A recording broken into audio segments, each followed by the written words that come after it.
Hello everyone, good morning. Welcome to my channel Priyambi vlogs. আশা করি সকলে ভালো আছো। তো আজকে আমার মেয়ের স্কুলে ছিল জন্মাষ্টমী সেলিব্রেশন, তো সেই জন্য নোটিশ করে দিয়েছিল স্কুল থেকে, নোটিশ পাঠিয়েছিল যে ওকে রাধা সাজিয়ে পাঠানোর জন্য। তো তাই আজকে সকাল সকাল আমি ওকে স্নান টান করিয়ে ব্রেকফাস্ট করিয়ে রাধা সাজিয়ে দিয়েছি। একটু কষ্ট হয়েছে আমি আর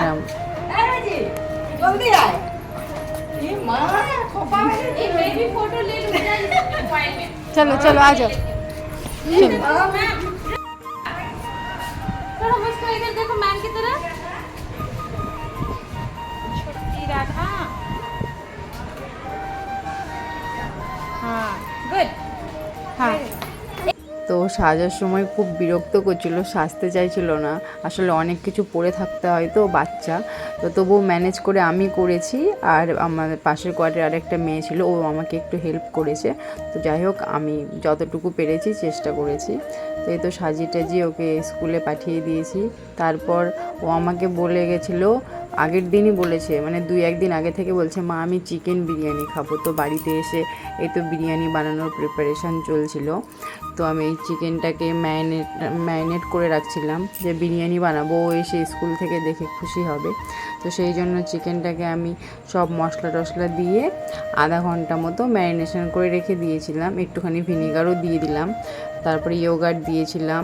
তারপর ওই তো আদা বাটা, রসুন বাটা, পেঁয়াজ বাটা, তারপর আরও বিরিয়ানি মশলা, নর্মালি আরও যা যা লাগে সব কিছু দিয়ে ম্যারিনেশন করে এটাকে আমি আধা ঘন্টা মতো রেখে দিয়েছিলাম।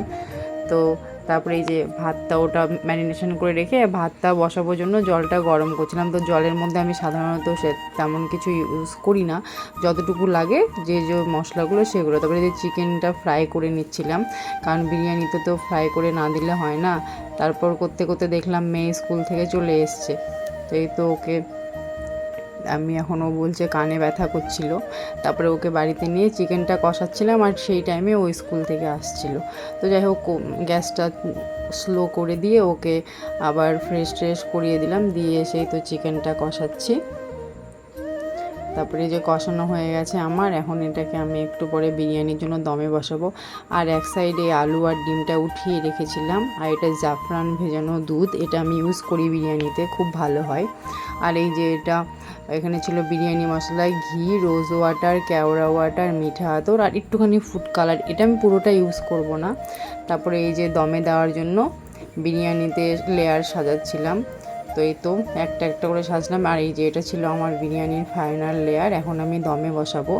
তো আমার ভিডিওটা যদি তোমাদের ভালো লাগে তাহলে আমার পেজটিকে ফলো করে দিও, আর আমার ভিডিওগুলো লাইক কমেন্ট শেয়ার করে দিও। তো যাই হোক, এই যে আমি দমে বসিয়ে দিয়েছি। এটাতে এখন আমি 5 মিনিট করব মিডিয়াম ফ্লেমে, আর লো ফ্লেম দিয়ে রাখবো 20 মিনিট মতো, টোটাল 25 মিনিট মতো। তারপর এই যে আমি এইটুকুই রাখি, তারপরে এই যে আমি খুলে নিয়েছি, আর আমি এইভাবেই দমে বসাই।